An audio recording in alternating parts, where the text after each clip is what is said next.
pokoknya dalam silaturahim juga pada bulan Ramadan yang indah, penuh nuansa ibadah juga di sore hari ini, menyejukkan hati dan juga suasana kita pastinya. Baiklah, bulan puasa identik dengan rasa. Ikan kakap enaknya digulai. Di ruangan kita telah hadir tokoh yang luar biasa. Mari langsung saja perbincangan kita mulai. Boleh banget. Cahaya sore sungguh berseri, menatap sinar menanti malam. Sungguh senang rasa di hati bersama tim Paket Melayu di OMSU FM. Mungkin boleh langsung Amar bersama Dato Profesor Dr. Agusani MAP selaku Rektor Universitas Muhammadiyah Sumatera Utara dan juga pendiri Paket Melayu. Tentunya sebagai Rektor Universitas Muhammadiyah Sumatera Utara, tentunya juga pendiri dari Paket Melayu, Dato sangat mendukung program-program Paket Melayu. Salah satunya gagasan hari ini yaitu Ramadan on Air bersama tim Paket Melayu. Luar biasa. Mungkin boleh diceritakan ini Dato, bagaimana gagasan ini bisa muncul? Terima kasih Saudara Amar. Tentu saya sudah lama ini enggak bergabung dengan sahabat-sahabat dari Paket.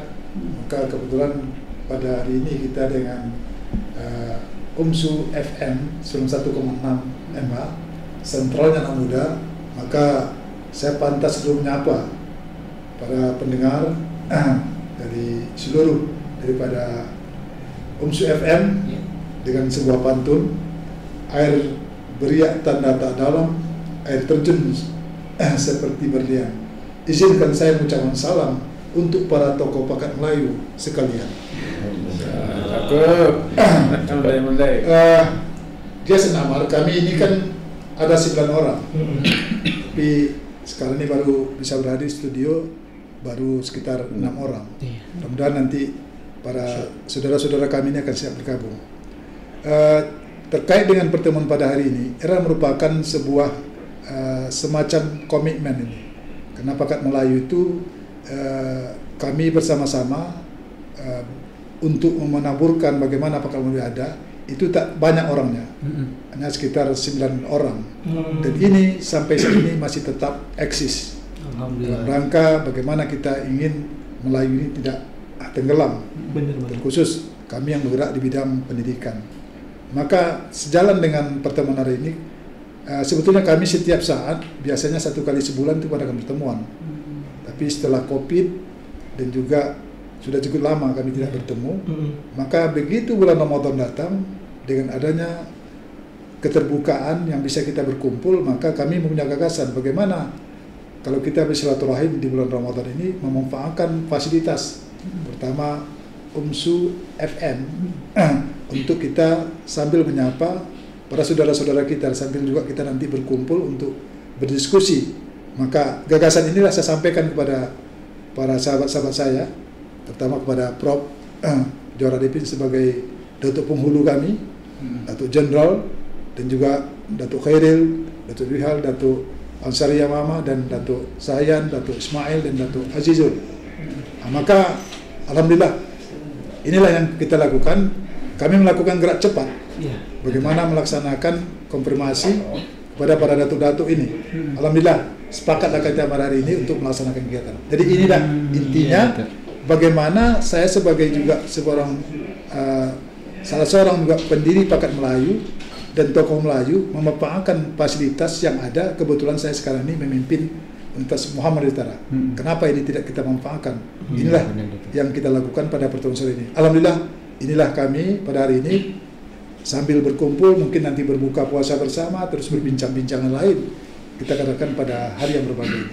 Ini mungkin Amar dan guys, kita bertemu pada sore ini begini. Baik, terima kasih Datuk. Tapi kita menyapa dulu ya, sudah hadir bersama kita yaitu Datuk Dr. Azizul Kholis MSI. Assalamualaikum Datuk. Waalaikumsalam warahmatullahi wabarakatuh. Baik. Gimana kabarnya Datuk hari ini? Alhamdulillah sehat. Alhamdulillah.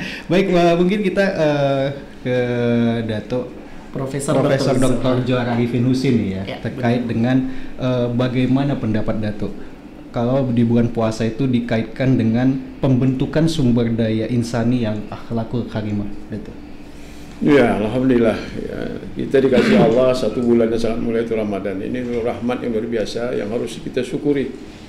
Alangkah tidak indahnya dunia ini kalau tidak ada Ramadan. Nah, oleh karena itu kita yang masih diberi kesempatan menikmati Ramadan ini yaitu memanfaatkan.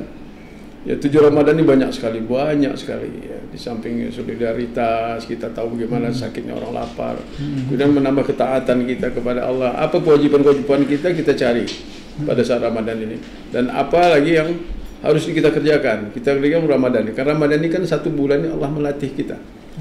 Melatih kita seperti tim sepak bola dilatih selama 1 bulan penuh.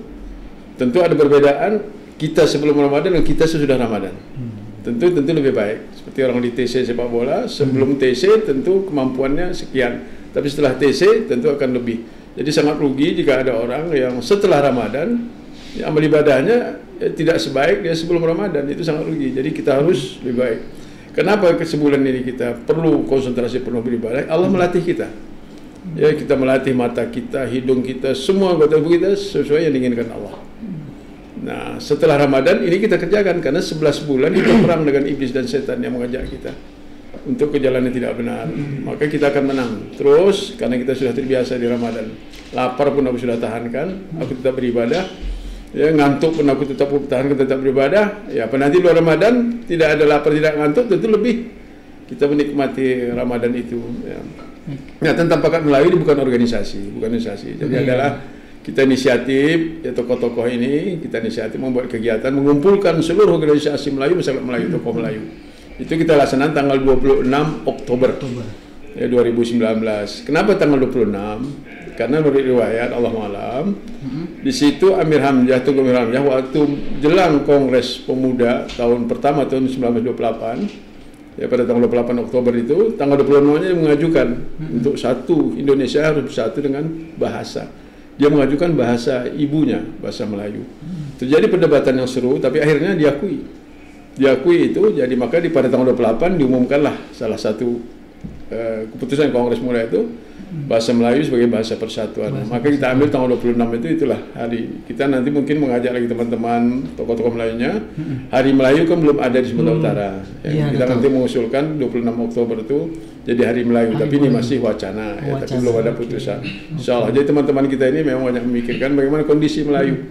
Kan kita Melayu ini mayoritas sebenarnya di Sumatera Utara. Mayoritas. Jadi tidak benar mengatakan Melayu itu di bawah 10%. Jadi sumber kita dapatkan data yang valid dari satu yang mengadakan data itu 46% Melayu di Sumatera Utara. Kita bisa lihat buktinya di Pantai Timur, ini kan masyarakat Melayu semua. Ya, mayoritas Melayu di situ. Jadi ini harus kita perkokoh kesatuan masyarakat Melayu ini, powernya ini harus kita manfaatkan untuk membangun bangsa ini. Insyaallah teman-teman sangat positif, ya, kita akan bangun Melayu ini dengan sekuat tenaga semampu kita. Insyaallah aman, damai, tentram, itulah sifat orang Melayu. Orang Melayu ini tidak suka ada konflik, tidak suka ada keributan, tidak suka ada kerusuhan. Dia damai, menerima semua suku masuk. 8 sultan kami yang ada di Sumatera Utara Timur ini semuanya sangat terbuka kepada masyarakat pendatang. Tidak masalah masyarakat Melayu ini dengan masyarakat sekitarnya, asal saling menjaga, saling menghormati. Baik, sebelum kita melanjutkan, Datuk, kita sapa dulu ya, mari. Yang sudah hadir juga di tengah-tengah kita, yaitu Datuk Dr. Sahyan Asmara MSI. Assalamualaikum, Datuk. Waalaikumsalam. Wah, Melayu berjaya. Oke, baik. Kalau bis di program Maya Kabar kemarin sama Datuk Sahyan itu pantunnya luar biasa, Mas. Menarik banget, nanti kita tunggu Datuk pantunnya. Masih bersama dengan Datuk Profesor Dr. Johar Arifin Husin.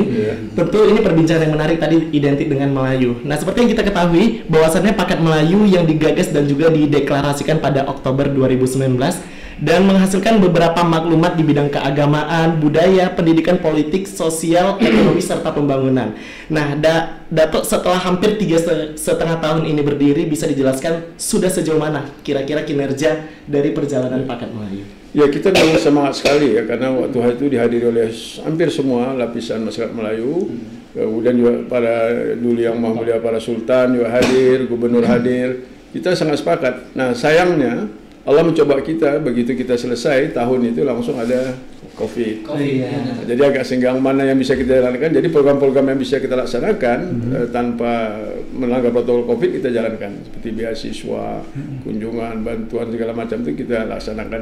Jadi program-program pendidikan yang banyak kita laksanakan karena umumnya kita konsentrasi pendidikan. Karena kenapa kita konsentrasi pendidikan? Karena kalau kita mau merebut masa depan, harus dengan pendidikan. Jadi anak-anak kita harus siap menyebut masa depan itu. Nah, kembali tadi saya lihat tentang sejarah tadi. Profesor Ben Johnson dari Cornell University dari 2011 sampai 2015 dia mengajukan mengusulkan Tengku Emil Hamzah mendapat hadiah Nobel di Majelis Nobel. Ya, sayangnya dia 2015 dia meninggal. Jadi tak ada yang memperjuangkan. Katakan satu-satunya negara di dunia ini yang bahasa daerah bisa dijadikan bahasa nasional tanpa ada keributan hanya bahasa Melayu ke bahasa Indonesia. Negara-negara lain tidak ada. Hanya Indonesia tanpa keributan bahasa daerah jadi bahasa nasional. Itulah bahasa Melayu jadi bahasa Indonesia. Ini peristiwa yang sangat dasar. Kalau negara lain kan memakai bahasa penjajahnya. Ya, kita lihat Argentina pakai bahasa Spanyol, ya Brazil pakai bahasa Meksiko, ya semuanya Afrika Selatan juga semua bahasa Inggris. Jadi banyak sekali mereka itu tidak mampu mengangkat bahasa daerahnya. Cuma Indonesia satu-satunya di dunia tanpa ada keributan bahasa daerahnya bahasa nasional. Ini sudah juga saya bicarakan dalam pertemuan waktu kursus di Lemhanas. Saya sudah sampaikan ini untuknya dilanjutkan oleh Indonesia perjuangan orang luar. Ben Johnson, profesor dari Cornell University di Amerika. Baik, luar biasa ternyata perjalanan sejarah juga gagasan yang dibentuk dari tim Paket Melayu ya, Pak, dari 2019. Benar. Dan mungkin kita beralih dulu ke Datuk Maijen TNI Purnawirawan Muhammad Hashim. Datuk, bagaimana pendapat Datuk Maijen? Puasa Ramadan ini dapat membentuk dan meningkatkan karakter kedisiplinan personal dan kelompok. Terima kasih Amar sama Bes ya. Sesuai dengan yang disampaikan, bagaimana puasa itu bisa meningkatkan karakter disiplin. Kita tahu disiplin itu adalah taat kita terhadap aturan. Sementara kita perintah puasa ini taat pada aturan yang sudah ditetapkan Allah melalui nabinya Rasul ya Muhammad Sallallahu Alaihi Wasallam. Kita tahu puasa ini banyak hal yang harus kita kerjakan, terutama disiplin terhadap waktu ya. Kita dibatasi puasa itu ya mengakhiri sahur tepat waktu ya. Menepati waktu saat berbuka ya. Begitu juga tepat waktu dalam melaksanakan ibadah-ibadah lain ya. Sholat 5 waktu wajib itu tepat waktu ya. Begitu juga dalam puasa ini kita sholat tarawih itu dilaksanakan juga setelah isya. Jadi kita itu salah satu disiplin yang kita rasakan ya di puasa ini. Ada hal lain yang bisa kita lihat dari puasa ini. Satu, disiplin itu terhadap hukum ya. Kita tahu hukum-hukum yang disampaikan dalam bulan puasa ini semuanya hukumnya dasarnya dari perintah Allah melalui nabinya ya Muhammad. Sehingga kita melaksanakan ibadah puasa ini. Sehingga kita taat ya terhadap hukum itu sendiri yang sudah disampaikan melalui Al-Quran dan hadisnya. Itu salah satu disiplin kita taat ya dalam bulan puasa itu melaksanakan puasa karena itu perintah. Yang kedua, bagaimana puasa itu juga mengelola diri kita. Ya. Kita bisa jadi jujur, bisa jadi sabar ya. Ya, bisa apa sama orang ya, memperhatikan orang, bisa tahu apa orang, semuanya itu karena kita kelola diri kita, karena kita tahu kita sedang berpuasa. Kita tahan emosi kita tahan amarah kita, ya, tidak gibah kita, ya, tidak menfitnah kita, ya. Itu salah satu disiplin dari yang dibentuk oleh puasa kita lah, ya, mengelola diri kita. Yang selanjutnya adalah jujur, ya. Puasa ini hanya taunya kita diri kita sama Allah, ya. Orang lain tidak tahu kita ini puasa benar apa enggak, ya, karena yang tahu kita. Ya, jadi orang lain tidak tahu. Jadi di situ adalah kita ketaatan kita, kejujuran kita pada diri kita, ya, tidak berbohong kita, ya, kita tahu kita bahwa kita ada yang mengawasi, itu Allah Subhanahu Wa Taala. Kita sehingga dalam bersikap pun kita harus jujur, tidak berbohong, dalam bertutur kata, dalam bersosialisasi jujur, dalam bekerja juga jujur, ya. Itulah karena kita puasa inilah yang menuntut kita, ya, bahwa kita dituntut jujur, tidak membohongi diri kita, tidak membohongi orang lain, kita bahwa dalam tindakan kita ada yang memperhatikan, itu Allah Subhanahu Wa Taala. Ya. Baik. Yang terakhir adalah masalah ibadah kita, ya, ibadah kita dalam bulan puasa ini. Kenapa kita sangat semangat dalam beribadah bulan puasa? Ya, itu adalah untuk meningkatkan supaya kita dapat amal jariah atau amal pahala kita ini yang lebih tinggi ya, karena kita tahu amal di bulan puasa ini ya pahalanya sangat-sangat besar sekali diberikan Allah, karena pahalanya langsung dari Allah ya. Enggak, kebiasaan ibadah kita inilah yang harus bisa kita pelihara ya, menjadi karakter kita, sehingga karakter inilah yang nanti yang kita bisa tingkatkan ya, karena kita tahu tanamlah pikiran ya akan menuai tindakan ya, tanamlah tindakan akan menuai kebiasaan, tanamlah kebiasaan akan menuai karakter ya, tanamlah karakter akan menuai apa, harapan masa depan kita ya. Jadi bagaimana puasa ini kita bisa kita tanamkan, itulah tadi meningkatkan disiplin kita, membentuk karakter kita hingga kita menjadi karakter yang betul-betul terpelihara, dan kita tahu dalam setiap kegiatan kita ada yang ngawasi ya. Sehingga itulah yang kita sampaikan ya, bahwa disiplin itu akan membentuk karakter kita itulah yang nanti yang akan menentukan kita ya. Iya, saya rasa itu yang bisa saya sampaikan. Masya Allah, luar biasa. Apa yang kita tanam itu yang akan kita tuai pastinya. Luar biasa. Baik, kalau dari data Profesor Dr. dari data Profesor Khairil Ansari MPD, banyak orang mengatakan bahwasannya Ramadan itu sebagai madrasah aliyah. Mungkin bagaimana pendapat Dato tentang pernyataan tersebut? Ya. Baik, terima kasih. Assalamualaikum warahmatullahi wabarakatuh. Para pemirsa, penonton Radio FM 2 UMSU, di mana saja berada, salam dari kami Pakat Melayu. Pada hari ini akan membincangkan hal-hal yang ringan-ringan saja seputar Ramadan. Nah, saya latar belakangnya adalah orang pendidik. Nah, sejak dari dulu ya kan sampai pada pendidikan tinggi ini saya tetap di jalan itu.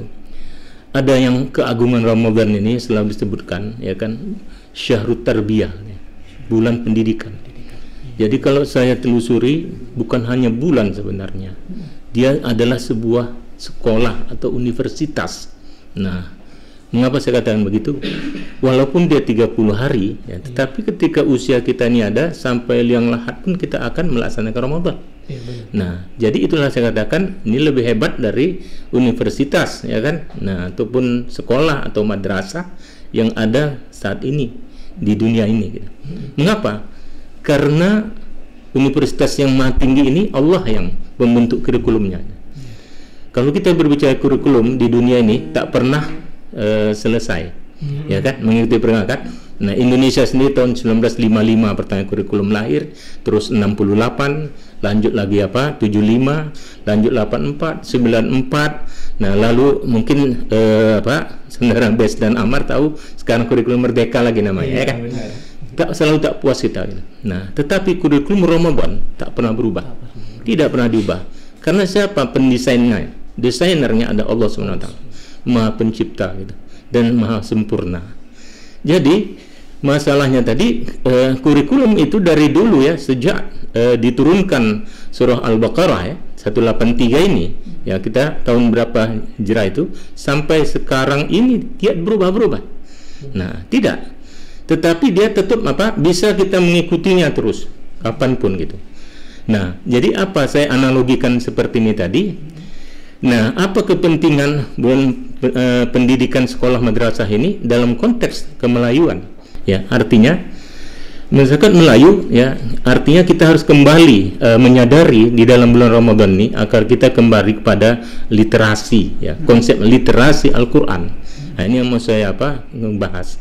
Karena kita sekarang menggaungkan kita literasi rendah ya. Menurut PISA tahun sekian kita nomor sekian literasi. Jadi literasi itu adalah dikatakan mampu ya kan, pertama kita mengenal, membaca ya kan, menulis, lalu mengakses dan mengelola informasi tadi untuk sampai ke seluruh dunia. Makanya literasi itu penting. Jadi sebenarnya untuk anak Melayu, kembalilah kita pada posisi di bulan Ramadan ini, kita kembali ke literasi Al-Qur'an. Ini literasi pondasi. Semua bidang ilmu apapun dia ada di dalam. Saya buktikan. Puasa bisa membentuk kecerdasan insan ya, manusia umum ya. Dari mana sisinya? Kita lihat misalnya semana sudah saya telusuri dengan literasi Al-Quran, ketika seorang dulu mengagungkan kecerdasan intelektual, kesuksesan seorang, ternyata itu hanya 20% temuannya. Jadi mana yang menyebabkan kecerdasan itu yang lebih tinggi adalah kecerdasan emosional, kecerdasan spiritual.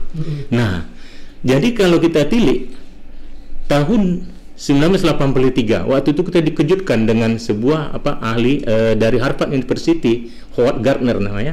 Dia mengungkapkan sebuah kehebohan pada waktu itu, menemukan ada 8 kecerdasan pada manusia yang selama ini tidak membahas hanya intelektual saja. Nah, beliau ini menambahkan 7 lagi dalam kecerdasan tadi. Terus selanjutnya ternyata apa? Nah, dari mana mereka? Dilanjutkan Goleman yang mengatakan ada kecerdasan emosional. Dari yang Gardner tadi, pada tahun 2005 dia mengungkapkan kecerdasan emosional inilah sebenarnya penentu. Nah, kita hubungkan dengan puasa tadi sudah dijelaskan. Rata-rata sebenarnya kalau dari sisi kesehatan bisa juga dikaji, ternyata hormon-hormon terbentuk menjadi menjadi lebih banyak, itu bisa membuat ke intelektual. Tetapi kecerdasan emosional yang susah. Mengapa? Karena kecerdasan intelektual itu dia sudah relatif permanen gitu. Tetapi kecerdasan emosional ini dia bisa kita perbaiki. Kita perbaiki terus menerus sehingga tinggi. Disinilah kesuksesan tadi gitu. Nah, jadi dari pendidikan yang tadi, literasi Al-Quran tadi sebenarnya ahli-ahli itu membaca. Kelemahan kita belum mampu merumuskannya di situ. Maka mereka lah yang memanfaatkan itu tadi. Tidak lain dari ajaran dari Al-Quran tadi. Saya buktikan. Nah, Al-Baqarah, surah Al-Imran 134 ya. Alladzina yunfiqu dan fisarra wad dharra wal kazimin wal 'afina 'anil nas. Nah, di situ ujungnya tadi. Ciri-ciri kamu orang yang tadi mampu memaafkan manusia, dan memberi maaf pada manusia. Jadi banyak kesuksesan kalau kita lihat semata-mata kita lihatlah kondisi saat ini. IPK 4,0 pun bisa terjungkang ya tiba-tiba di dalam jabatannya. Karena apa? Tidak mampu dia spiritual dan emosionalnya bertahan. Nah, di sini dia. Jadi bagaimana sebenarnya kalau kita telusuri kecerdasan emosional ini tadi, melalui Ramadan ini tadilah, tadi telah disentuh oleh beberapa hal karakter tadi oleh Bapak Datuk Jenderal. Nah, saya hanya melihat tadi, jangan kita mengatakan menahan amarah saja. Emosional itu ternyata banyak dia unsurnya. Jadi bukan hanya marah, ya kan? Perasaan berkecamuk girang sekalipun, ya kan? Nah, itu juga emosional. Marah, benci, nah, dan sebagainya tadi. Itu kelompok emosi ini kita sempitkan batasannya selama ini hanya marah. Karena tidak itu. Ada 8 aspek, ya kan, emosi tadi. Nah, inilah tadi membawa kemampuan orang tadi, karena di dalam ini tadi dari telusuran tadi posisi siapa tadi Goleman tadi, ternyata yang penting tadi intrapersonal dan interpersonal. Nah, bagaimana kita mengenali perasaan kita dulu, ya kan? Lalu kita mengendalikan perasaan kita, lalu kita mengenali perasaan orang lain. Di sini intra itu masih di dalam interpersonal. Disitulah kesuksesan itu. Jadi mampu meyakinkan seseorang itu di situ juga. Nah, jadi bagaimana membina hubungan baik misalnya dengan pimpinan, seperti itu juga.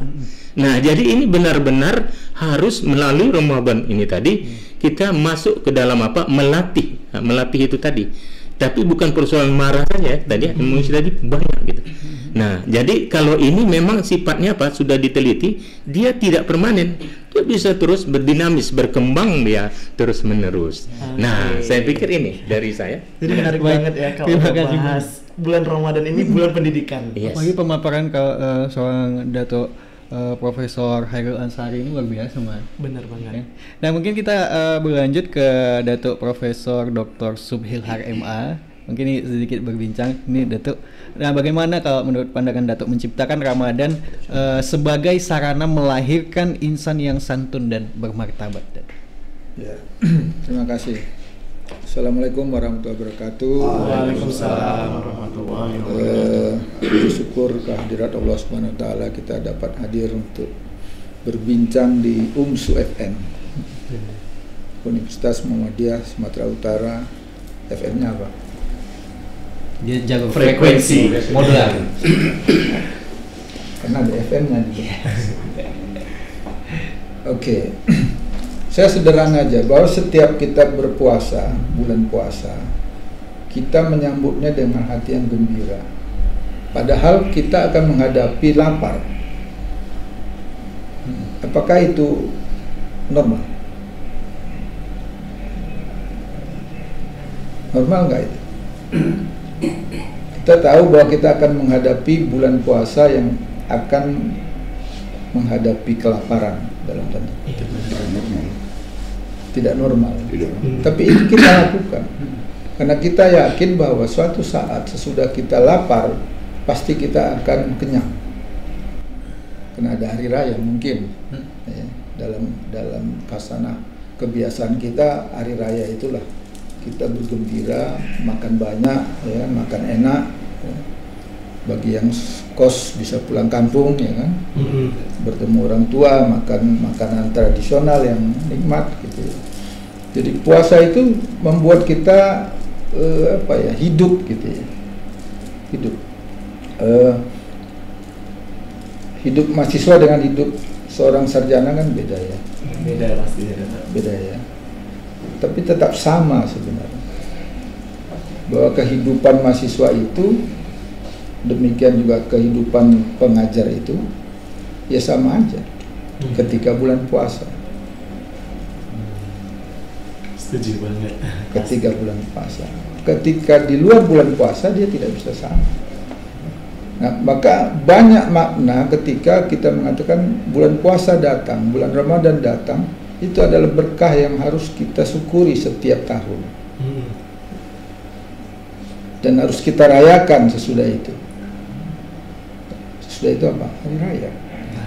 Hari raya itu besar. Kenapa dia besar dan untuk apa dia kita besarkan? Karena itu menunjukkan kepada orang lain bahwa kita mampu berpuasa. Tidak seperti orang lain yang terus-terusan makan dari tahun pertama sampai akhir tahun, makan terus kan. Kita kan enggak. Ada masa kita bahwa kita adalah berpuasa. Nah, di saat berpuasa itulah kita punya kontemplasi, kita punya koreksi diri, ya. Kemudian kita juga mengubah pola makan kita sendiri. Ya. Apa Anda makan buka puasa itu banyak nggak? Nggak sanggup kita makan banyak. Ya. Saya tiap hari ada bubur pedas ya, walaupun nggak pedas sekali. Saya nggak suka pedas sekali. Ya. Ada bubur pedas untuk buka puasa, dan itu menjadi idaman kita ketika kita akan, oh ini udah puasa, kita inginnya makan bubur pedas, apalagi ditraktir oleh Pak Rektor. Masya Allah, alhamdulillah. Ya. Gitu ya Pak San ya? Tuh. Iya. Kemudian lagi ya. Itu tambahan dari tambah durian lagi, tambah macam-macam. Dan kita kan nggak mati makan banyak-banyak itu.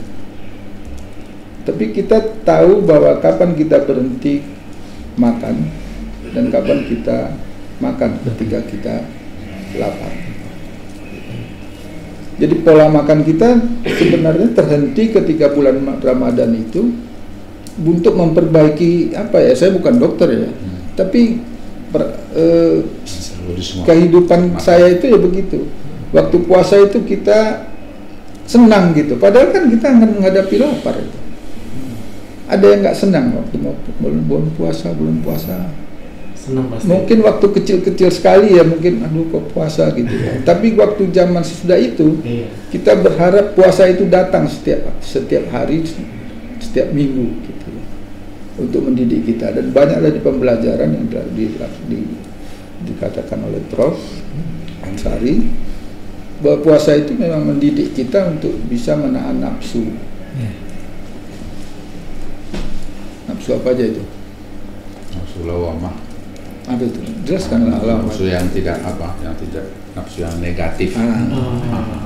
Yang bersifat hewaniah. Jadi ketika bulan puasa itu kita lunturkan dia, ya. Gitu ya. Lunturkan. Kalau istilah Dante Alighieri, purgatorio, dicuci dia. Dicuci. Dicuci. Sehingga nanti kita di bulan Syawal kita bersih. kita bersih. Jadi mekanisme atau siklus hidup itulah yang selalu kita hadapin dan tidak bisa berubah. Dulu waktu masa kanak-kanak kita pasti pergi ke masjid dan ribut kita di sana. Tapi itu nggak apa-apa, itulah dinamika Ramadan. Baik di kampung, di kota itu sama aja. Anda kan dari mana? Amar, asli Medan. Betul. Asli Medan? Iya. Ini? Sama tinggal di Medan. Datang Medan. Pokoknya asli mana? Biar ngaku orang, pokoknya asli mana? Saya contohin. Jadi ketika Ramadan itu adalah di mana kita meluapkan kegembiraan kita, menyebutnya, menyongsongnya dan mengalaminya kembali, dan itu terjadi setiap tahun dan kita tidak sadar bahwa itulah yang mendidik kita. Apakah kita waktu itu lapar, itu dididik oleh ketika kita bulan puasa. Saya pikir cukup ya. Nanti banyak kali nanti. Dan itu tentunya menjadi, terima kasih Dato, dan tentunya itu menjadi sarana melahirkan insan yang santun dan bermartabat. Luar biasa. Mungkin kalau dari Dato Profesor Dr. Ansari Yamama MA, kira-kira apa nih Dato tanggapan Dato puasa sebagai pusat gravitasi menuju insan yang bertakwa? Alhamdulillah. Assalamualaikum warahmatullahi wabarakatuh. Waalaikumsalam warahmatullahi wabarakatuh. Yang saya muliakan Tuan Rektor Prof. Agus Sani, Bapak Prof. Johar Arifin, Datuk Penghulu ya, Datuk Maijen, Datuk Jenderal ya, Datuk Khairil Ansari, Datuk Suhilhar, Datuk Khair Asmara, Datuk Azir, dan brothers lah berdua ya sebagai apa namanya ini reporter ya. Iya. Reporter. Alhamdulillah menyambungkan sedikit dari yang disampaikan oleh datuk-datuk sebelumnya. Puasa ini kan secara etimologi ya, dalam bahasa filsafatnya itu berasketisme ya. Berasketisme kalau kita rujuk Weber misalnya, berasketisme dari hal-hal yang materialis. Mungkin menahan makan, menahan sesuatu yang halal, tapi kita tahan dalam waktu tertentu. Jadi anak-anak muda Melayu ini kita harapkan bisa mengambil pembelajaran ini, menahan yang enak-enak, ya kan? Pada saat tertentu halal ini barang, tapi kita tahan demi untuk mendapatkan sebuah kebahagiaan yang lebih panjang, lebih menggairahkan, lebih visioner.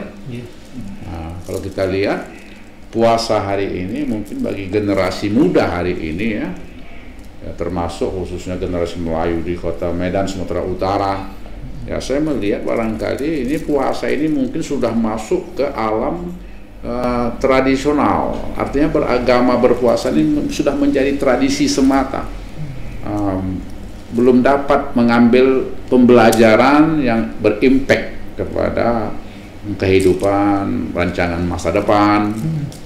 Nah, mungkin tidak juga hanya dalam konteks anak-anak muda ya, anak-anak Melayu, tapi juga dalam konteks kebangsaan hari ini juga kita sesungguhnya para pemimpin, pejabat, tokoh-tokoh umat, tokoh-tokoh negara juga harus berasketisme, harus mampu menahan mungkin puasa nasional ya, puasa yang bersifat nasional, artinya berasketisme dari hal-hal yang dibilangkan Weber tadi, yang membuat perangkap materialisme bagi seseorang ya, akhirnya jauh daripada nilai-nilai ketakwaan itu.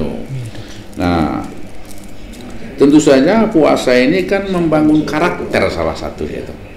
Memanglah nanti pada akhirnya la'allakum tattaqun. Tetapi untuk la'allakum tattaqun itu banyak hal yang harus di-training, dilatih. Salah satu itu adalah tentu saja sampaikan oleh Bapak Prof kita bahwa puasa itu kan membangun karakter orang-orang Islam ya, orang-orang beriman.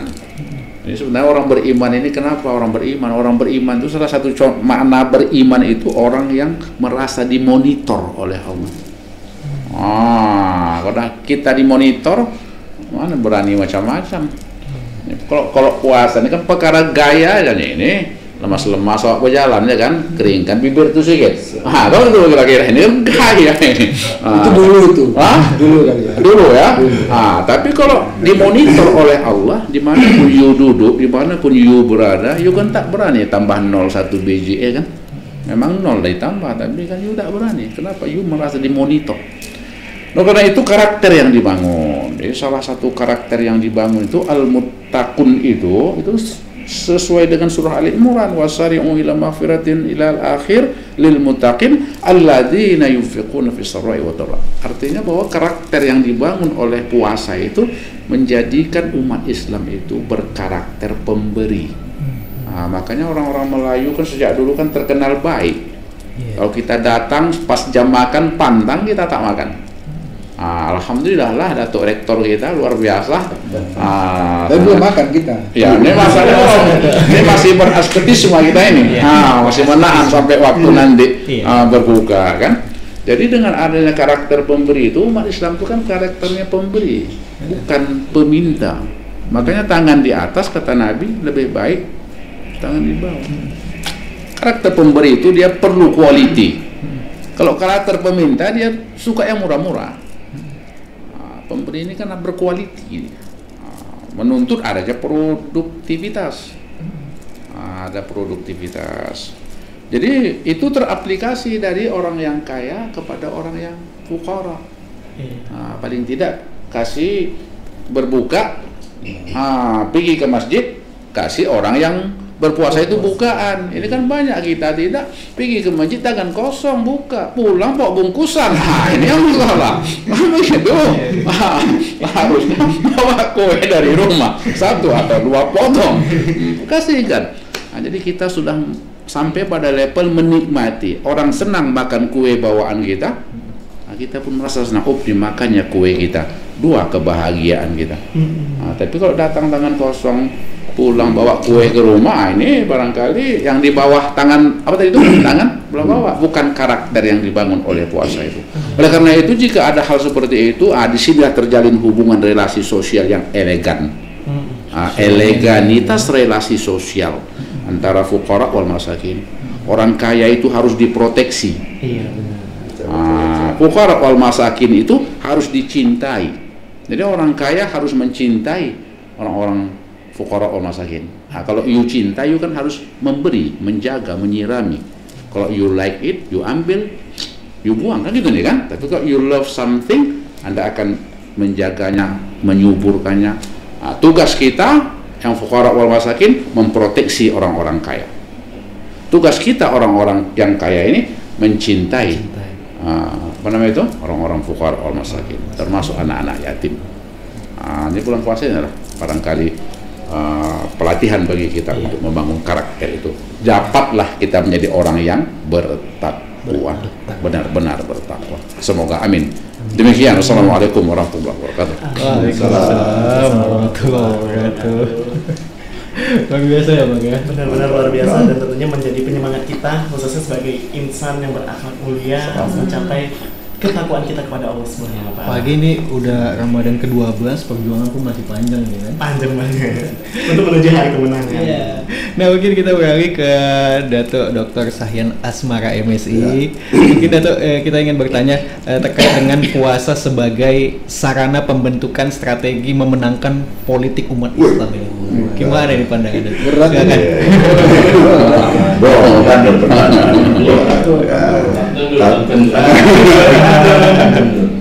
Saya mau jawab dengan pantun-pantun. Siap, boleh Datuk. Kapal jalan-jalan ke Pulau Penyengat.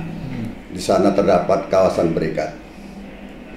Universitas Muhammadiyah Sumatera Utara semakin maju dan pesat karena rektornya dicintai masyarakat. Biasa. Saya jawab itu nanti dengan pantun-pantun aja semua, ya kan? Kenapa saya sampaikan dengan pantun? Nah, supaya tahu juga best sama si Amar. Ya. Sebab apa? Anak Bali jalan dituntun, orang Laga minggir teratur. Kalau pakat Melayu sudah berpantun, orang yang tegak pun bisa terbujur.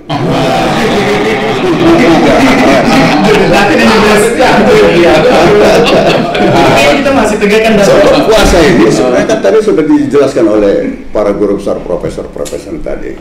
Ini kita ini konsolidasi spiritual. Ini kita ini berperang, ya. Tapi berperang melawan hawa nafsu. Nah, oleh karena itu kita nggak boleh tanggung-tanggung, ya. Kalau berenang jangan tanggung-tanggung, berenang terus sampai seberang. Kalau berperang juga jangan tanggung-tanggung, berperang terus sampai menang. Menangnya nanti pada Idul Fitri kita menjadi apa tadi? Muttaqun sama yang bersih lah ya. Nah, itu. Lalu apa yang kita harapkan dari bulan puasa ini? Puasa ini, wah banyaklah ustadz-ustadz itu memberikan ceramah, banyak sekali postingan-postingan yang dikirim ke kita. Itu semua itu memperkuat konsolidasi spiritual kita. Ibarat kata satu pantun, kapal merayap di tengah samudera, ombak dan badai tidak dirasa. Apa diharap di bulan puasa, amal ibadah semakin meningkat semua. Inilah yang namanya konsolidasi. Jadi kalau tadi ditanya kan, apa hubungannya puasa dengan memperkuat persatuan umat Islam ya, dalam politik misalnya, itu udah pasti. Karena apa? Karena naik perahu ke Pulau Pandan, putar haluan ke sebelah kanan. Kalau umat Islam semua ini sudah bergandeng tangan, semua musuh bisa kita taklukkan. Itu dia. Itu komunikasi beda. Komunikasi. Tapi terus terang aja saya senang ya dengan Pak Rektor, saya senang. UMSU ini semakin luar biasa majunya. Pak Rektor ini saya kenal dari kecil dulu ya, dari belum bisa apa-apa sampai sekarang 3 periode dan sudah jadi guru besar. Ya, itu dia. Seperti kata pantun, beli jamu ke Kampung Lalang, minum jamunya di bulan madu. Ini radio UMSU itu hebat bukan kepalang, karena rektornya putra Melayu. Nah, oleh karena itu ya kepada para pendengar ini semua, terutama para mahasiswa dan seluruh para pencinta radio UMSU ini, saya sampaikan satu pantun. Anak Melayu mengail ikan, ikan dijual di bakaran batu. Ayo anak-anak muda, tuan-tuan dan puan-puan, mari kita dengarkan radio UMSU memang nomor 1. Jadi itu aja, ya. Jadi itu aja. Jadi hubungan antara puasa dengan politik cukup itu kita jawab dengan pantun-pantunnya. Terima kasih. Assalamualaikum warahmatullahi wabarakatuh. Waalaikumsalam warahmatullahi wabarakatuh. Tentunya dengan dijawab pertanyaannya dengan pantun, wah ini mungkin Amar juga boleh mencoba ini pantun. Ibarat pantun Melayu mengatakan, katun bukan sembarang katun, katun dijahit menjadi kebaya. Pantun bukan sembarang pantun, pantun Dato' Sahyan sungguh luar biasa.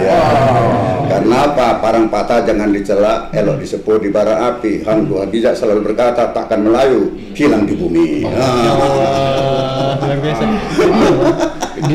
Tim pegagas Pakat Melayu ini luar biasa ya, luar biasa semuanya. Benar ya. Kompak juga pastinya. Ya, harus ada ciri khasnya. Ya, wawancara memang, tetapi mana Melayunya? Nampak sedikit. Terima kasih Dato'. Oke, mungkin boleh kita lanjut kepada Dr. Azizul Khalis MSI.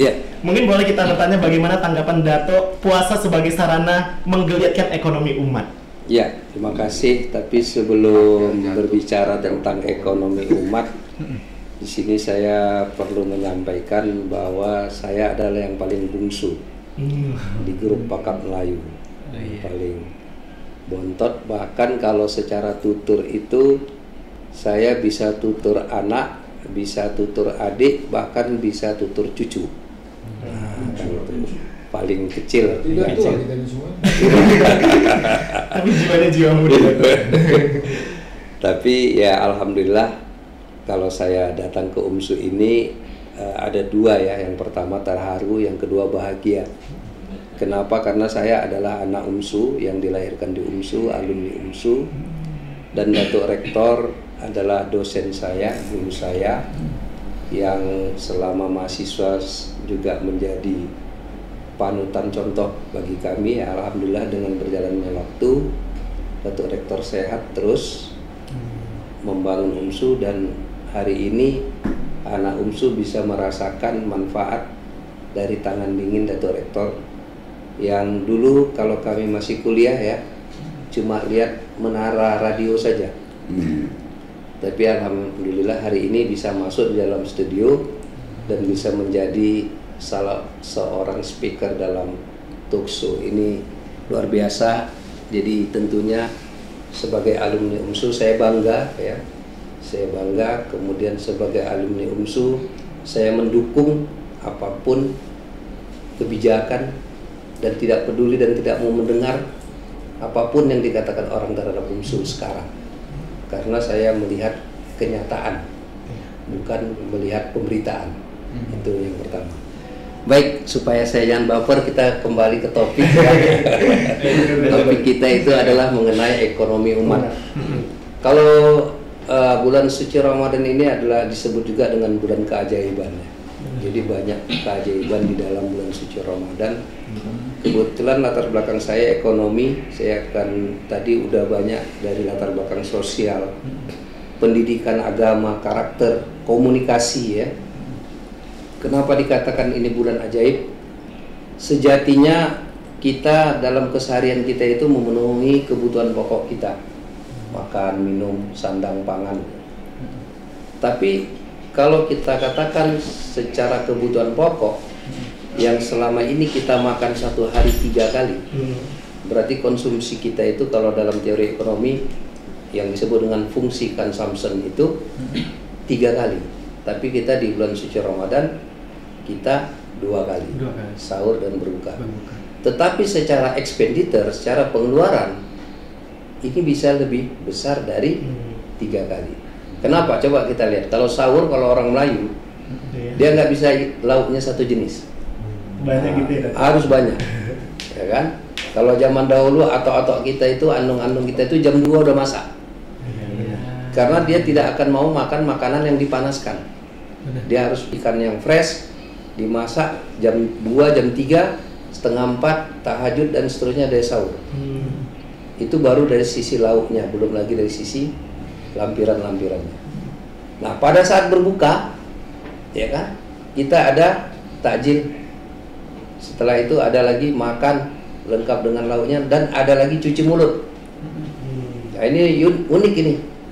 Berarti sebenarnya kalau dari sisi konsumsi tadi yang tadinya pengeluaran kita itu hanya 2 menjadi 4 atau 5. Ya, ini. Penghasilan di bulan puasa apakah bertambah? Tidak. Penghasilan ya. Tapi kalau rezeki bertambah. Saya bulan lalu rezeki saya, pendapatan saya tetap. Bulan ini tetap, tapi saya hari ini akan makan enak. Karena bulan puasa, karena ayahanda saya, Datuk Rektor, akan menyiapkan makanan yang enak untuk anaknya. Rezeki bertambah. Rezeki bertambah. Makanya benar ya di dalam Al-Quran, kalau kamu bersyukur maka akan ditambah nikmat. Mungkin banyak juga alumni-alumni yang kurang bersyukur, tidak melihat kebesaran Allah di balik besarnya UMSU ini. Ini menjadi iktibar bagi alumni dan kami menghimbau, mari kita cintai UMSU kita, ya. Kita cintai UMSU kita dengan hakikat mencintai alma mater kita. Karena kita adalah orang-orang intelektual yang telah dilahirkan dari Universitas Muhammadiyah Sumatera Utara terbaik, ya, dengan QS-nya, dengan akreditasi A-nya dan seterusnya. Itu bicara fakta dan data. Let's data talk, biarlah data yang berbicara, data yang menjawab. Ya. Oke. Kemudian yang berikutnya, yang terakhir ya, menurut kajian dari PBB itu ada yang disebut dengan kemiskinan ekstrim. Apa itu kemiskinan ekstrim? Seseorang yang penghasilannya di bawah 11.000 per hari rupiah. Dikonversi ke rupiah 11.000. Jadi kalau 11.000 dia tidak bisa makan 3 kali. Dia hanya minimal bisa makan hanya maksimal sekali. Dan berdasarkan peraturan Menteri Koordinator PMK itu Pak Prof. Muhajir Effendi, telah ditetapkan di Indonesia dan khususnya di Sumatera Utara ada 5 kabupaten yang masyarakatnya masih ada terdapat masyarakat miskin ekstrim, termasuk di Kota Medan. Dan di Kota Medan itu kalau kita lihat data by name by address-nya ada di kawasan Medan Utara yang di sana juga bermukim orang Melayu.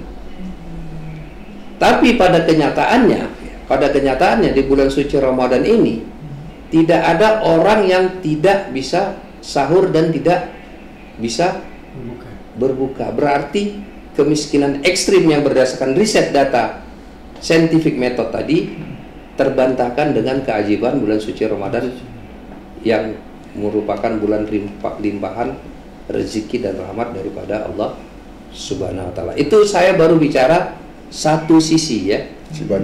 Masih banyak lagi, nggak sempat ini, ya kan? Nggak sempat, masih banyak lagi. Jadi itulah kira-kira yang perlu kami sampaikan. Bagaimana bulan suci Ramadan ini bisa menggeliatkan ekonomi umat, dan secara nyata setiap orang mengalami dan merasakan keberkahan dan geliat dari ekonomi bulan suci Ramadan itu sendiri. Sebagai pengantar. Luar biasa perbincangan kita di sore hari ini. Baru pengantar dulu. Baru abstraksi. Silakan. Wah, ini benar-benar menarik. Kalaupun sebenarnya ingin kita berbicara panjang lagi, membahas lagi bersama tim Paket Melayu, namun karena waktu juga, insya Allah nanti kita bisa bertemu kembali. Dengan senang hati juga tentunya kita sambut tim Paket Melayu. Baik teman anak muda, tentunya perbincangan kita di sore hari ini menggugah semangat kita pastinya juga, menambahkan wawasan, ilmu pengetahuan. Bahwasannya bulan Ramadan ini bukan hanya bulan pendidikan, tapi juga bulan keajaiban. Namun tapi saya kan belum pantun. Minimal satu. Siap. Kalau membaca grup WA Membasu, pastilah isinya tokoh Pakat Melayu. Sore ini kita tuksu di Radio UMSU karena figur rektor cinta kepada Melayu.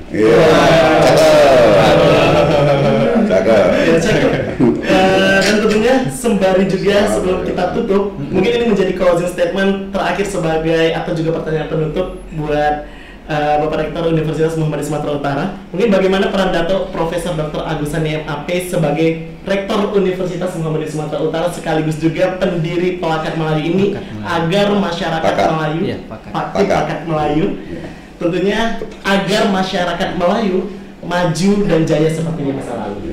Ya, Mar. Saya rasa bisa Amar lihat tadi, para pemirsa lihat. Ini baru sebagian kecil tokoh Melayu yang hadir. Iya. Begitu banyak gagasan-gagasan dan juga motivasi-motivasi yang kita dengarkan tadi. Ya, saya sebagai rektor tentu merasa bersyukur. Ini kekuatan yang cukup dahsyat. Akan itu, semangat seperti ini tentu akan kita bangun terus. Saya juga apa yang disampaikan nanti oleh para Datuk Pengulu, Datuk Jenderal, Datuk Khairil, Datuk Swihar, Datuk Ansari Emma Profesor nih, kebetulan kita beliau baru saja keluar tunggakan besarnya, selamat juga beliau. Datuk Ketua, ini kan luar biasa. Tadi sampaikan oleh beliau kan, karena beliau ini luar biasa. Beliau ini dulu menguji saya dulu nih. Nah, sekarang beliau apa? Waktu saya dulu UNC, Ujian Negara Cicilan, beliau yang menguji. Yang waktu itu bersama dengan Profesor Adam Nasution, Ibu Arnita Janudin. Inilah sama saya ingat itu. Inilah motivasi saya bisa duduk di sini juga termasuk dengan itu. Luar biasa. Tambah lagi Datuk Azizul yang luar biasa. Beliau ini adalah kader Melayu yang sekarang ini berkiprah di Unimed, dan ini kader masa depan Melayu yang akan bisa menancapkan pikiran Melayu mungkin di Unimed. Walaupun itu bagi kami tidak perlu kami ekspos, tapi beliau akan bergerak sesuai dengan kemampuan beliau. Karena saya tahu walaupun dasar beliau dari UMSU, tapi beliau adalah merupakan alumni yang berlian dalam rangka menatap masa depan dan juga membaca situasi-situasi dan peduli tentang generasi muda Melayu. Ini sangat kita harapkan. Nah, ini adalah baru pembuka baru mungkin Amar dan Bes. Tadi saya bincang dengan Datuk Pengulu, bagaimana kita memanfaatkan fasilitas ini dalam rangka untuk bagaimana kita juga menggerakkan Melayu ini di Sumatera Utara dan juga mungkin di Indonesia dan juga kawasan Asia sebenarnya. Maka tadi Datuk Ketua, Datuk Rijul, saya tadi sampaikan kepada Datuk Pengulu, radio kita ini sudah mempunyai jaringan dengan bukan saja dengan UPSI Malaysia, tapi juga dengan pemerintah negara bagian Ipoh. Itu sudah terjalin. Jadi dan juga ada satu radio lagi di kawasan Malaysia, dan ini akan ingin bermitra dengan kita. Ini kan satu tema. Maka saya rasa kalau cerita tentang Melayu ke depan, ini adalah merupakan bagian yang kita bicarakan pada hari ini.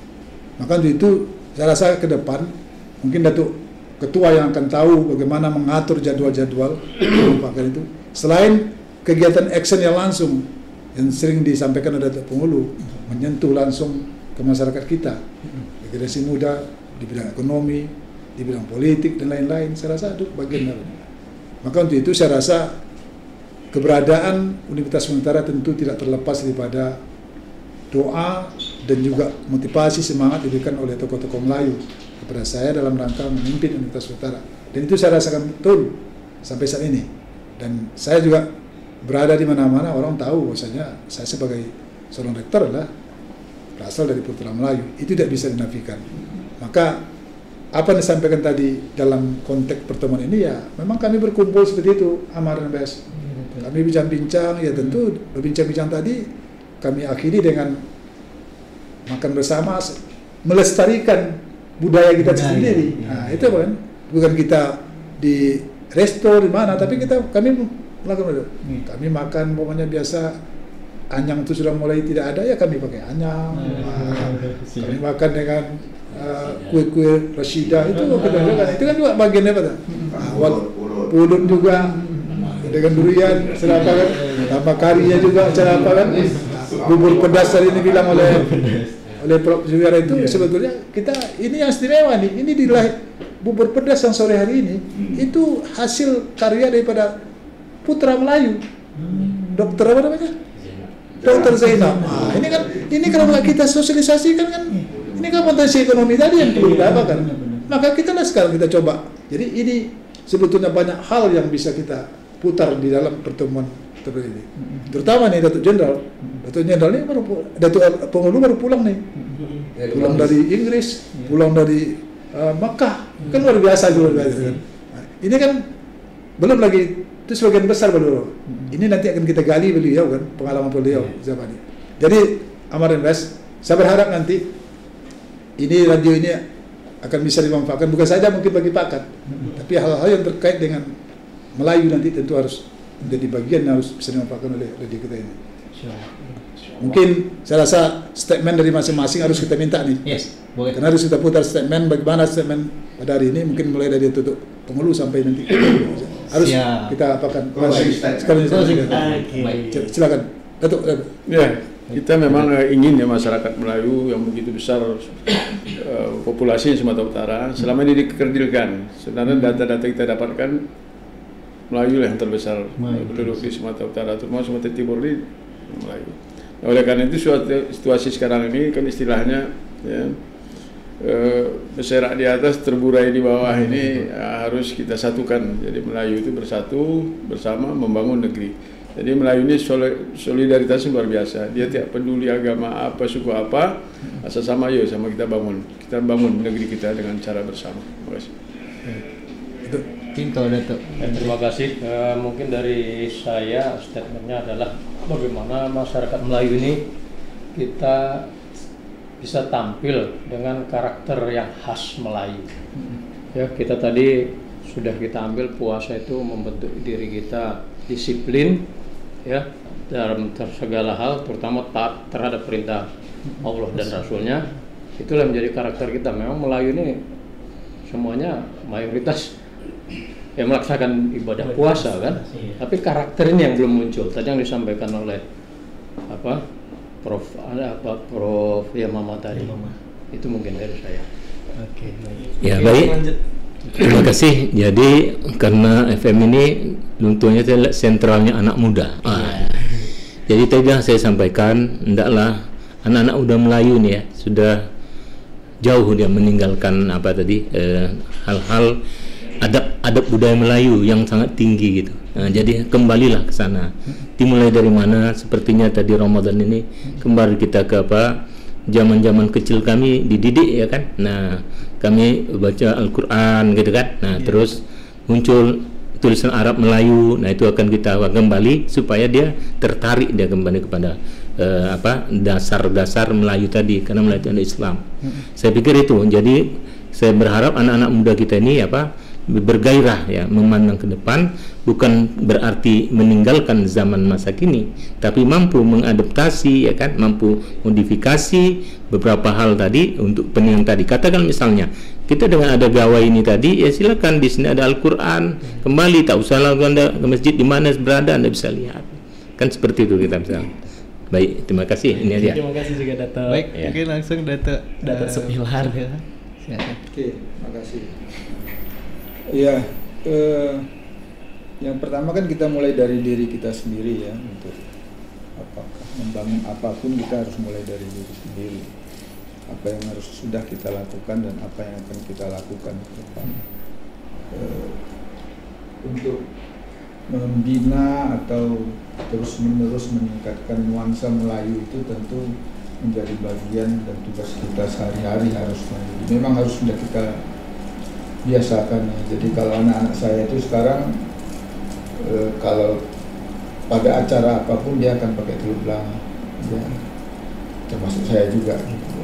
Jadi kebiasaan-kebiasaan itu harus mungkin kita bangkitkan lagi untuk bisa mengatakan bahwa Melayu itu tetap ada dan masih ada dan senantiasa ada di muka bumi ini, dan itu adanya karena kita yang melakukannya, bukan orang lain dan bukan mengharap orang lain melakukannya.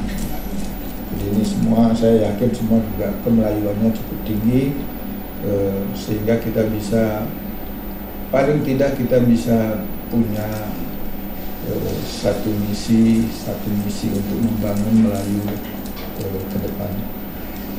Terima kasih. Baik, terima kasih kembali Dato. Mungkin boleh selanjutnya kita dengarkan juga closing statement dari Dato Profesor Dr. Ansari Yamamah. Terima kasih. Lagu ini saya sampaikan kepada kita generasi muda Melayu ya. Artinya untuk dapat hidup berasketisme ya, untuk tidak terperangkap dalam kehidupan yang hedon, berani untuk hidup dalam tanda kutip bersusah-susah untuk mengejar masa depan, agar putra-putri Melayu ini dapat menjadi petarung-petarung handal dalam peta percaturan kehidupan nasional, juga dalam konteks kehidupan global. Jadi Melayu itu bagaimana bisa menjadi petarung sejati dalam merancang masa depan berbangsa dan bernegara. Haruslah berani hidup berasketisme, berani untuk menderita sedikit, menahan kebahagiaan demi kebahagiaan yang jauh lebih panjang. Terima kasih. Oke, dilanjut dari Dr. Sayan Asmara. Ya, melanjutkan apa yang disampaikan oleh Datuk Wonder pun tadi, saya ingin menutup ya dengan satu pantun.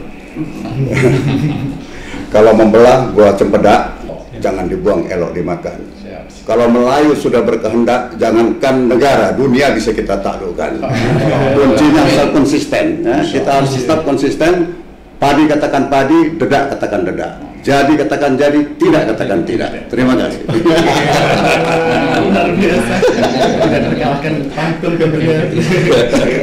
Baik, yang terakhir mungkin closing statement dari Dr. Azizul Khalis MSI. Iya, kalau saya ekonomi ini nggak bisa kita hindari, harus kita perkuat. Jadi masyarakat Melayu harus membangun komunitas dan networking perekonomian masyarakat Melayu. Jadi sekarang ini kita sedang membuat satu konsep bagaimana masyarakat Melayu bisa berinteraksi dengan sesama masyarakat Melayu di bisnis. Jadi kebetulan saya ketua Hikabara Sumatera Utara. Kita ada Himpunan Keluarga Besar Masyarakat Batubara. Kita sekarang sedang mendata sudah ada 200 pedagang batubara yang sesama masyarakat batubara belanja itu mendapatkan diskon. Jadi kita maksudnya ada pedagang batubara itu orang jenis batubara, bukan pedagang batubara Kalimantan. Bukan, maksudnya adalah masyarakat yang berasal dari Kabupaten Batubara di perantauan yang ada di Kota Medan sekitarnya. Ini datuk-datuk juga udah ada sebagian yang punya kartu, itu namanya kartu cash seperti ini dia, kartunya itu, ya kan. Nah, jadi setiap belanja sesama orang batubara itu diskon. dan itu sudah berjalan. Itu nanti kita jadikan satu role model yang akan kita laksanakan juga di pantai timur Sumatera Utara. Jadi kata kuncinya adalah ekonomi harus kita bangkitkan, ekonomi Melayu harus kita perkuat. Terima kasih. Hai, luar biasa ya, luar biasa. Tentunya kita juga mendapatkan informasi menarik dari Dato' Azizul ya. Memang tim Purkaris di Pakat Melayu ini kompleks semuanya, terkait dengan ekonomi, pembangunan, semuanya memang dirancang semua untuk yang kemajuan dari masyarakat Melayu. Benar banget.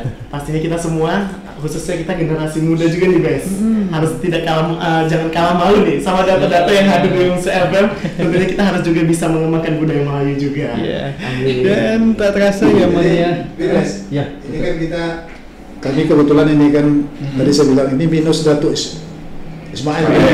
Sebetulnya kami kepingin beliau, tapi karena beliau ada acara yang sangat penting, tapi insyaallah mungkin beliau akan berhadir nanti pada waktu berbuka. Tapi ini sudah luar biasa. Tentu saya sebagai rektor dan juga pada datuk-datuk untuk mengucapkan terima kasih nih. Karena satu kehormatan bisa berhadir kita di sini, dan ini memanfaatkan bahwasanya fasilitas yang ada di UMSU ini adalah bagian yang tidak terpisahkan juga dari kemelayuan kita ini secara apa? Karena nggak bisa dipungkiri lagi, karena ini bagian yang menjadi komitmen bagi Pati dalam rangka memimpin UMSU ini, Pak. Maka sekali lagi tentu kita nanti akan insyaallah akan berkumpul di depan. Nanti kena rencana kita juga bawa datin kan, tapi kena Datuk Pengulu tak berani menurunkan datin kan, maka datin-datin lain tak berani datang itu. Tapi ada beberapa nih Datuk membawa datin, tapi itu pun tak apa. Tapi mungkin tentu saya juga harus menyapa juga para pendengar F1 UMSU yang saya banggakan. Tentu tadi sudah dimulai dengan pantun, apalagi Datuk Ketua ini kalau soal pantun tuh kalau kita mau ke Malaysia nih, Datuk Ketua ini kita bawa itu luar biasa. Itu rencana kami nih. Kami nanti Pakat Melayu akan bawa koordinasi Datuk Jenderal Datuk Pengulu nanti. Maka tentu saya tutup juga sebuah pantun. Mudah-mudahan ini akan menjadi penutup dari kita. Selesai meriah majelis acara, perkara baik jadi pedoman. Andai ada terlanjur bicara, salah dan hilap harap dimaafkan. Ada sentral anak muda UMSU FM, saya ucapkan terima kasih. Saya rasa follower hari ini mungkin bisa dilihat nanti, kasihkan sama Datuk berapa follower hari ini yang bisa dilihat selama acara ini, sebagai bagian daripada bagaimana nanti UMSU M Radio ini menjadi bagian dari terdekat daripada Sultan Sentral Anak Muda. Sekali lagi terima kasih Datuk. Mudah-mudahan kita sukses, sehat selalu. Terima kasih. Assalamualaikum warahmatullahi wabarakatuh.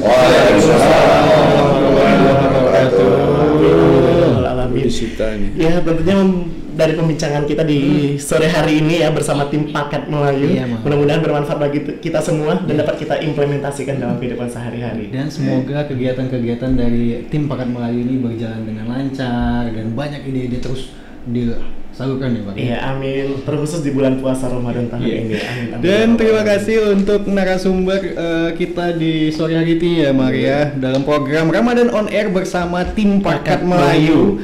Terima kasih untuk Dato' Profesor Dr. Agustani MAP selaku Rektor UMSU dan juga pendiri Pakat Melayu. Terima kasih Dato'. Dan terima kasih juga untuk Dato' Profesor Dr. Johar Arifin Hussein selaku Ketua Tim Pakat Melayu itu sendiri. Terima kasih Dato'. Dan tentunya kita juga ucapkan terima kasih kepada Dato' Maijen TNI Purnawirawan Muhammad Hasim. Terima kasih Dato'. Tentunya juga kita ucapkan terima kasih kepada Dato' Profesor Khairil Ansari MPD yang telah memberikan pengetahuan juga pada kita semua. Ya, dan terima kasih untuk Dato' Profesor Dr. Subhilhar MA. Terima kasih Dato'. Terima kasih juga untuk Dato' Profesor Dr. Ansaria Mamah MA. Terima kasih Dato'. Dan terima kasih juga untuk Dato' Dr. Sahyan Asmara MSI. Dan terakhir kami ucapkan juga terima kasih kepada Dato' Dr. Azizul Kholis MSI. Dan satu lagi ada Dato' Dr. Saiful Bahri MAP yang hadir, dan semoga sehat selalu, kita doakan. Amin. Amin ya rabbal alamin. Ya, seperti pantun Melayu juga mengatakan, putra Melayu ingin menggapai asa. Asa digapai sebagai gagasan. Tokoh-tokoh Melayu yang hadir di sini sungguh luar biasa. Mudah-mudahan acara ini sungguh berkesan. Amin. Buah mangga buahku ini. Mau bis balas ini pantun Amar. Boleh. Buah mangga buahku ini. Buahnya enak untuk bukaan. Acara berakhir sampai di sini. Salah janggal mohon dimaafkan. Akhirul kata, mari sama-sama kita tutup dengan mengucapkan lafaz hamdalah. Alhamdulillah. Wassalamualaikum warahmatullahi wabarakatuh.